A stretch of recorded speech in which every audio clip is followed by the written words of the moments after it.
Good morning, evening, or afternoon. My name is Connie, and this is a crash course in how to vote. I'm going to be talking specifically about the state of Oklahoma, but the tools I will be using are available nationwide. So, let's get started.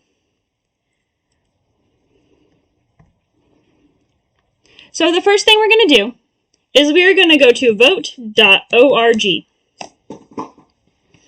This is that nationally available tool that I was talking about. If you are facing discrimination in your voting, they have some tools for that. But if you're voting for the very first time, first thing you're going to have to do is register. Here's how you register to vote. You just fill out this form, and voila, you're registered to vote in your state. And there's not a deadline by which to do this, although I would recommend at least a day or two before your actual voting day. If you have ever been convicted of a felony, vote.org has some tools for you at Restore Your Vote. They will let you see if you can get your vote back. And then if you are an American overseas, the Overseas Vote Foundation will be able to help you vote from where you're at. All right, so we'll go back home.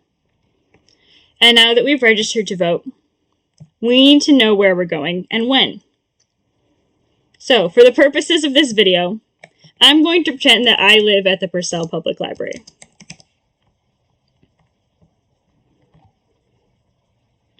And if I lived at the Purcell Public Library for the U.S. 2022 midterm election, my voting day is November 8th. And my voting site on November 8th is the Memorial Assembly of God on Monroe Street. And it shows me where that's at. And I can vote anytime between 7 and 7. If I can't make it on November 8th, I can have an opportunity to vote early. I can go to this building on Hardcastle Boulevard, and these are the dates and times at which I can vote. So, now we know where and when to be to vote in person. I can click on this second tab to see who's on the ballot and contact their campaign.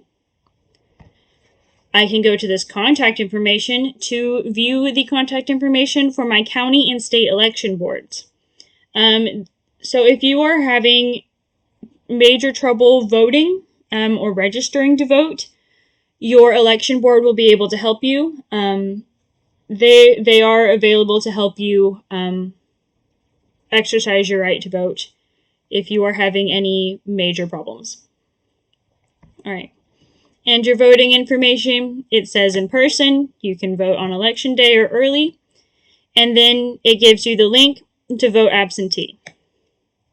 Absentee voting does have a deadline, which has already passed as of November 3rd when I'm filming this. So I'm going to be focusing on voting in person, but no, you can vote absentee if you are completely unable to access your polling place. So now that we know where and when we're going, we need to know who to vote for. Luckily, vote.org can show us our ballot. This tool lets you see who's on your ballot, what they're running for, and visit their website. It lets you practice your voting so that you know what to expect. For more specific state information, you're going to need to go to your state voter portal.